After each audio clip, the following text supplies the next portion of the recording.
हम इस कहानी की हीरोइन को देखते हैं जो अपने बारे में बता रही थी। वो कहती है कि उसका 3 साल पहले शादी हुआ था पर अभी भी वर्जिन है। उसको लगा था कि उसका पति यूचिन उसको प्यार करता है पर हो सकता है उसको कोई बीमारी होगा, पर ऐसा कुछ नहीं था। वो हर रात अपनी भाभी का फोटो लेके उल जरूर हरकतें किया करता था जो कि वो देख ली थी। और ये उसको पता कब चला था, तो कुछ दिन पहले वो गई थी अपने हस्बैंड से मिलने के लिए, काफी खुश थी। पर उसका हस्बैंड उसी के बारे में अपने दोस्तों से बात कर रहा था कि वो अपनी वाइफ को आज तक टच भी नहीं किया है। क्यों? क्योंकि उसको अपने आप को सेफ रखना है अपनी भाभी के लिए। मतलब वो अपनी भाभी को पसंद करता है और उसके भैया का डेथ हो चुका है, तो वो अपनी भाभी और उनके बच्चे को अपने घर लाने वाला है। और बात रहा उसकी पत्नी यानी कि विन का, तो वो तो बहुत भोली भाली है। वो तो बिना गलती के भी माफी मांग देती है, तो वो क्या ही बोलेगी। यही सब बातें करके वो लोग बहुत हंस रहे थे। अब ऑब्वियसली ये सब बात सुन के उसको बहुत बुरा लगता है, रोती भी है। पर तभी अंदर यूचन को मैसेज आता है कि मिंगतिन वहाँ पे आने वाली है, यानी कि उसकी भाभी। तो वो जल्दी से गेट पे जाता है, उसकी भाभी आती भी है और तब उनकी बातों से पता चलता है कि आज यूचन और विन का वेडिंग एनिवर्सरी था, तो वो उसको गिफ्ट देने के लिए आई थी। और हो सकता है कि इसी वजह से तो विन भी गई होगी अपने हस्बैंड से मिलने के लिए, पर उसको खुद ही अच्छा खासा गिफ्ट मिल चुका था। तो अब उसका बारी था अपने हस्बैंड को गिफ्ट देने का। वो कॉल करती है किसी को और एक एग्रीमेंट बनाने के लिए कहती है। और इतना तो आप समझ ही गए होंगे, हाँ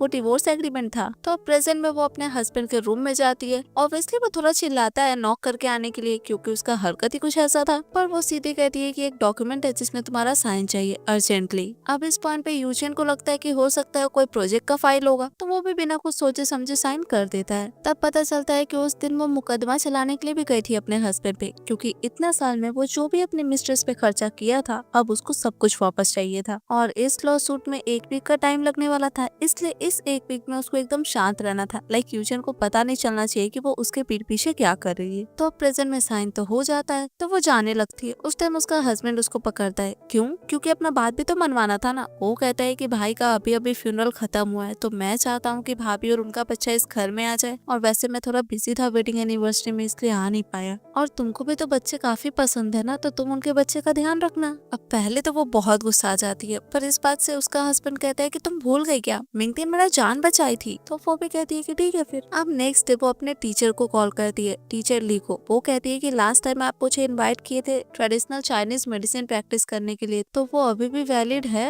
उसके टीचर कहते हैं हाँ बिल्कुल, वैसे भी तुम तो अपना पूरा करियर झोंक दी थी हाउसवाइफ बनने के लिए, तो अब वापस ज्वाइन करने का सोच रही हो, इससे अच्छा और क्या ही बात होगा। तो अब इस पॉइंट पे वो कहती है कि कब खुलने वाला है क्लिनिक। वो कहते हैं कि कल। तो अब ऑब्वियसली वो कल वहाँ पे जाने वाली थी, पर उससे पहले वो अपना और अपने हस्बैंड का फोटो डस्टबिन में जरूर फेंक देती है। इधर उसी मोमेंट पे उसकी भाभी और उसका बच्चा आता है।